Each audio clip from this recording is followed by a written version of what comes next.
अष्टावक्र, गीता, भीतर का विद्रोह, मॉडर्न माइंड के लिए एक चेतावनी। क्या तुम आजाद हो? नौकरी करते हो लेकिन मन से बंधे हो?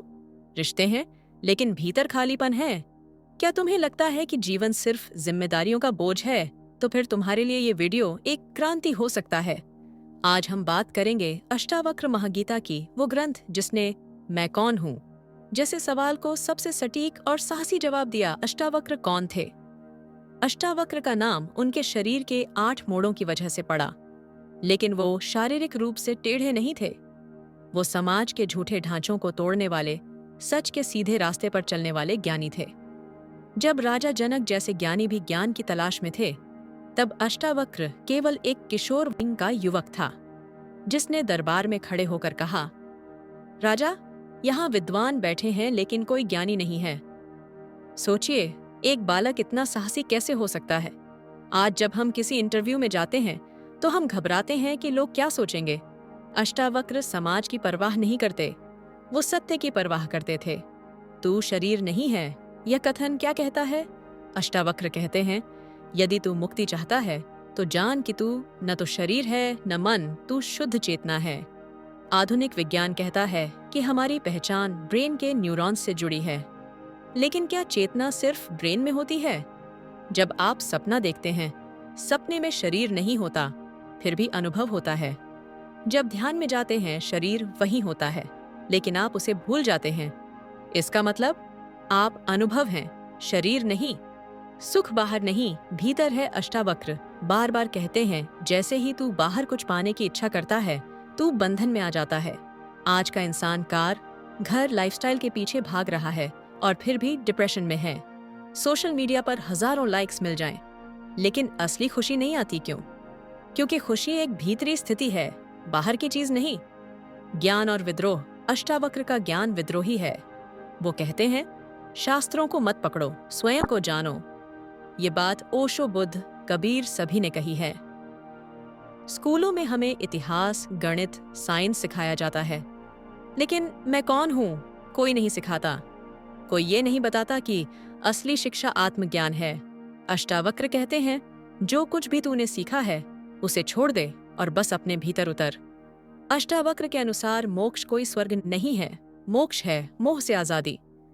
जब तुम किसी चीज से बंधे नहीं हो, न रिश्तों से, विचारों से, न शरीर से। अष्टावक्र महागीता हमें सिखाती है कि मुक्ति बाहर नहीं, भीतर है।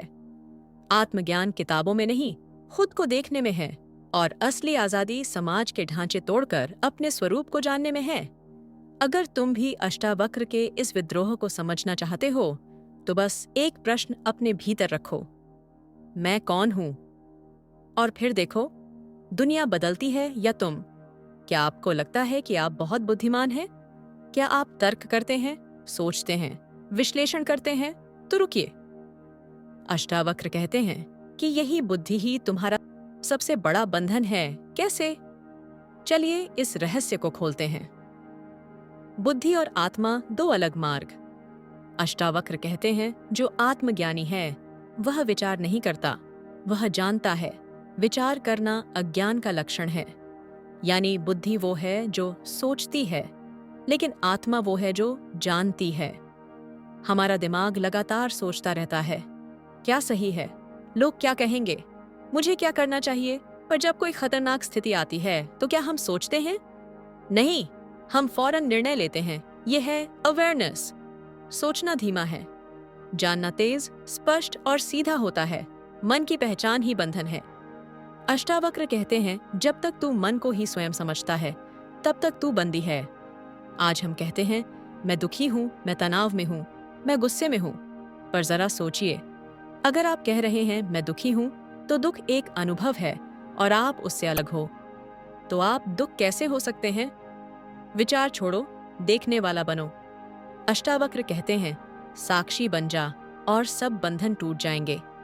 साक्षी मतलब जो सिर्फ देखता है पर हस्तक्षेप नहीं करता। मान लीजिए आप थिएटर में बैठकर फिल्म देख रहे हैं। अगर स्क्रीन पर आग लगे तो क्या आप डरकर भागेंगे? नहीं, क्योंकि आप जानते हैं यह सिर्फ पर्दे पर चल रही चीज है। ठीक वैसी ही हमारी जिंदगी है। भावनाएं, विचार, गुस्सा, ये सब मन के पर्दे पर चलने वाली फिल्में हैं। आप उन्हें देख सकते हैं बिना उलझे। ध्यान, आत्मा की सीढ़ी, अष्टावक्र किसी विधि की बात नहीं करते, वो केवल चेतना की याद दिलाते हैं। लेकिन आधुनिक जीवन में ध्यान एक जरूरी अभ्यास बन गया है। ब्रेन स्कैन से साबित हुआ है कि ध्यान करने वाले लोगों का इमोशनल सेंटर शांत रहता है। मेडिटेशन आपको रिएक्शन से निकालकर रिस्पॉन्स लाता है। यही अष्टावक्र की शिक्षा है। देखो, जानो, पर प्रतिक्रिया मत दो। आत्मा स्थिर है, मन चंचल। अष्टावक्र बार बार कहते हैं, तू वही है जो कभी नहीं बदला। बचपन से अब तक आपका शरीर बदला, चेहरे की पहचान बदली, पसंद बदली, भाषा बदली, लेकिन मैं जो भीतर है वो आज भी वही है। बचपन में भी मैं, जवानी में भी मैं, बुढ़ापे में भी मैं। ये मैं कौन है? यही आत्मा है, यही साक्षी है। बुद्धि तेज है लेकिन भ्रमित भी करती है। मन चंचल है लेकिन भरोसे लायक नहीं है। आत्मा मौन है लेकिन जानती है। अष्टावक्र हमें निमंत्रण देते हैं, लौट चलो अपने उसी मौन, शुद्ध, जागरूक स्वरूप की ओर। क्या आत्मज्ञान पाने के लिए जंगल जाना जरूरी है? क्या मोक्ष का मतलब है सब छोड़ देना? अष्टावक्र कहते हैं नहीं। और इसका सबसे बड़ा प्रमाण है राजा जनक। एक राजा, एक गृहस्थ जो सिंहासन पर बैठकर आत्मज्ञानी बन गया। जनक एक अलग किस्म का राजा। राजा जनक कोई साधारण राजा नहीं थे। वो सांसारिक जिम्मेदारियों से घिरे हुए थे। राज्य, पत्नी, प्रजा, युद्ध, न्याय। फिर भी उनके भीतर एक आग थी सत्य को जानने की। अष्टावक्र से उनका संवाद यही पूछने से शुरू होता है, हे ऋषि, मुझे ऐसा ज्ञान दो जिससे मैं अभी और यहीं मुक्त हो जाऊं। ये अभी और यहीं बहुत महत्वपूर्ण है। इंस्टेंट लिबरेशन, बिना किसी विधि, बिना किसी यात्रा के। अष्टावक्र का जवाब, तू अभी मुक्त है। अष्टावक्र मुस्कुराते हैं और कहते हैं, राजन, तू कभी बंधा ही नहीं था, तो मुक्त किससे होगा? यह सुनकर जनक चौंकते हैं। तो क्या ये सब मेरा भ्रम था? आज मनोविज्ञान भी कहता है, आपके बिलीव्स ही आपकी हकीकत बनाते हैं। अगर आप मान लें कि आप दुखी हैं, तो आपका मस्तिष्क उसी अनुसार प्रतिक्रिया देता है। अगर आप मान लें कि आप मुक्त हैं, तो आप सच में मुक्त महसूस करने लगते हैं। यह मुक्ति कोई घटना नहीं, बल्कि रियलाइजेशन है। गृहस्थ में रहकर मोक्ष कैसे? अष्टावक्र ने जनक को कुछ भी छोड़ने को नहीं कहा। न राज्य छोड़ा, न पत्नी, न महल। केवल एक बात कही, सब कुछ करते हुए भी तुम करता नहीं हो, ये जान लो। एक ड्राइवर कार चला रहा है, लेकिन अगर वह भूल जाए कि वह ड्राइवर है और सोचने लगे कि वह कार ही है, तो दुर्घटना तय है। हम भी जीवन की कार चला रहे हैं, लेकिन जैसे ही हम सोचने लगते हैं कि हम यही शरीर, यही संबंध हैं, हम बंध जाते हैं। जनक मुक्त हुए क्योंकि उन्होंने कार चलाई, लेकिन कभी उसके साथ अपनी पहचान नहीं बनाई। असली सन्यास क्या है? सन्यास का मतलब वस्त्र छोड़ना नहीं, अहम छोड़ना है। अष्टावक्र कहते हैं, सन्यासी वह नहीं जो काया छोड़ दे। सन्यासी वह है जिसने मैं को छोड़ दिया। एक सीईओ रोज ऑफिस जाता है, निर्णय लेता है, पैसे कमाता है, लेकिन अगर उसके भीतर ईगो नहीं है, अगर वो जानता है कि सब कुछ बदलने वाला है, तो वो भी जनक जैसा सन्यासी है। भीतर की सत्ता, बाहर का अभिनय। जनक ने अपनी जिम्मेदारियां निभाई, लेकिन भीतर से पूर्ण मौन में रहे। बाहर से तू राजा रहे, भीतर से एक शून्य बन जा।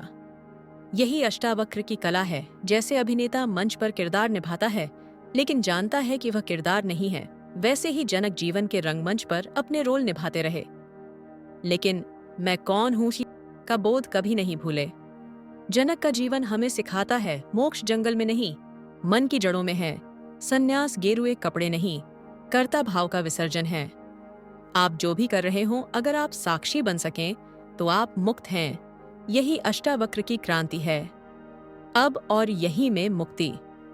तुमने सब कुछ जान लिया, शब्द, शास्त्र, विज्ञान, धर्म, इतिहास, लेकिन क्या अपने आप को जाना है? क्या तुम सच में जानते हो कि मैं कौन हूँ? अष्टावक्र महागीता इसी एक सवाल के इर्द गिर्द पूरी तरह घूमती है। सवाल इतना गहरा क्यों है? अष्टावक्र कहते हैं, अगर तू जान ले कि तू कौन है, तो मुक्त है। अगर तू भूल जाए तो बंधन है। यानी ये सवाल दार्शनिक नहीं है, ये तुम्हारे अस्तित्व का दरवाजा है। आज हम अपनी पहचान बनाते हैं नाम से, धर्म से, देश से, काम से, रिश्तों से, लेकिन इन सबको हटा दें तो क्या बचता है? यही जानना। मैं कौन हूं कर्षा है की शुरुआत है। मैं शरीर नहीं हूं। अष्टावक्र कहते हैं, तू न पुरुष है, न स्त्री, न शरीर, तू शुद्ध साक्षी है। जब आप कहते हैं मेरा हाथ, मेरा सिर, तो सोचिए अगर यह मेरा है तो मैं कौन है जो इसे अपना कह रहा है? आपके पास फोन है लेकिन आप फोन नहीं हो। वैसे ही शरीर है लेकिन आप शरीर नहीं हो। वैज्ञानिक तर्क, शरीर की सारी कोशिकाएं हर 7 साल में बदल जाती हैं, लेकिन मैं वही रहता है। तो फिर यह मैं कहाँ रहता है? मैं मन नहीं हूं। हम अक्सर कहते हैं मेरा मन बहुत परेशान है। तो अगर मन भी मेरा है तो मैं कौन है जो मन को देख रहा है? मन विचार करता है लेकिन मैं उन विचारों को देख सकता हूं। मान लो एक बादल आकाश में घूम रहा है। बादल बदलते हैं लेकिन आकाश वही रहता है। विचार बादल हैं, तुम आकाश हो। साक्षी भाव मैं देखता हूं। अष्टावक्र कहते हैं, तू वह है जो देख रहा है, ना कि वह जो दिखाई दे रहा है। जब तुम गुस्से में हो तुम जानते हो कि गुस्सा है। जब तुम शांत हो तुम जानते हो कि शांति है। जो यह जान रहा है वही मैं है। 5 मिनट आंख बंद करके बैठो और सिर्फ यह देखो, कौन देख रहा है कि विचार आ रहे हैं? कौन देख रहा है कि शरीर हिल रहा है? देखने वाला तुम हो, विचार नहीं। जब मैं का अनुभव होता है, जब कोई व्यक्ति पहली बार सच्चे मैं को अनुभव करता है, तो एक अद्भुत मौन, शांति और स्वतंत्रता का अनुभव होता है। तू अखंड, अनंत, अचल, शुद्ध चैतन्य है। अष्टावक्र, रामकृष्ण परमहंस, रमण महर्षि, ओशो, इन सब का आत्मज्ञान इसी प्रश्न से शुरू हुआ। मैं कौन हूं? उनका पूरा जीवन बदल गया, क्योंकि उन्होंने जाना कि असली मैं न समय में है, न शरीर में, न समाज में। अष्टावक्र कहते हैं, तुम कोई व्यक्ति नहीं, कोई भूमिका नहीं, कोई नाम नहीं। तुम एक गहराई हो, एक मौन हो, एक शुद्ध चेतना हो। मैं कौन हूं? यह सवाल नहीं, एक दिशा है, एक दृष्टि है, एक क्रांति है। अगर तुम भी इस सवाल से टकरा गए हो तो सब कुछ बदल सकता है। क्या तुम्हारी जिंदगी पहले से लिखी जा चुकी है? क्या तुम केवल एक कठपुतली हो, या तुम्हारे पास सच में आजादी है अपना जीवन बनाने की? अष्टावक्र इन सवालों का उत्तर न तो भाग्य से देते हैं, न ही कर्म से। वो एक तीसरा रास्ता दिखाते हैं, जागरण का। कर्म का जाल, अष्टावक्र कहते हैं, जब तक तू करता है तब तक तू बंधा है। यानी जब तक तुम मानते हो कि मैं ही सब कर रहा हूं, तुम कर्म के जाल में फंसे हो। मान लो तुमने गुस्से में कुछ कह दिया, बाद में पछताए, ये मैंने क्यों किया? यही मैंने किया ही बंधन है, और यही कर्ता भाव ही पुनर्जन्म और पीड़ा की जड़ है। नियति बनाम चेतना, अष्टावक्र भाग्यवाद को भी खारिज करते हैं। जो जाग गया उसके लिए न कर्म है, न फल, न पुनर्जन्म। यानी न कर्म तुम्हें बांधता है, न भाग्य। तुम्हारी अज्ञानता ही तुम्हें बांधती है। न्यूरोसाइंस कहता है कि 95% निर्णय हमारे सबकॉन्शियस माइंड से होते हैं। तो क्या हम सच में आजाद हैं? अष्टावक्र का उत्तर है, तुम आजाद हो तभी जब तुम जागे हो। अगर तुम सोए हुए हो तो जीवन तुम्हारे लिए एक प्री रिकॉर्डेड मूवी है। जागृत व्यक्ति के लिए कोई कर्म नहीं। अष्टावक्र कहते हैं, ज्ञानी व्यक्ति करता हुआ भी करता नहीं होता। उसका शरीर कार्य कर रहा होता है, लेकिन उसका भीतर पूरी तरह शून्य, साक्षी और निष्क्रिय होता है। जैसे अभिनेता मंच पर अभिनय कर रहा है, हंस रहा है, रो रहा है, लड़ रहा है, लेकिन भीतर जानता है, यह मैं नहीं हूं। ज्ञानी का जीवन ऐसा ही होता है। वह सब करता है पर करता नहीं। क्या कर्म से बचा जा सकता है? नहीं, कर्म से बचा नहीं जा सकता, लेकिन कर्म से चिपकने से बचा जा सकता है। जो कर्म को पकड़ता है वो बंधता है, जो कर्म को बहने देता है वो मुक्त होता है। बुद्ध ने भिक्षा मांगी, ओशो ने बोलना चुना, जनक ने राज्य चलाया, लेकिन इन सब के भीतर कोई कर्ता नहीं था। यही है कर्म से मुक्ति।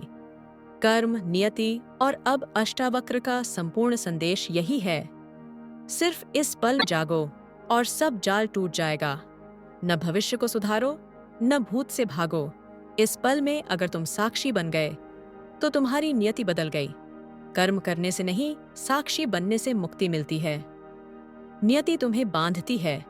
जब तक तुम सोए हो जागो और हर कर्म, हर क्षण, हर निर्णय एक मोक्ष बन जाए। अष्टावक्र तुम्हें भगवान नहीं बनाना चाहते, वो तुम्हें खुद को देखना सिखाना चाहते हैं। अगर आप इस वीडियो को देखकर कर्म और नियति के जाल से थोड़ा ऊपर उठे हों तो लाइक जरूर करें। कमेंट में लिखिए, क्या आप अपनी जिंदगी को कर्म या चेतना से चला रहे हैं? और सब्सक्राइब जरूर करें।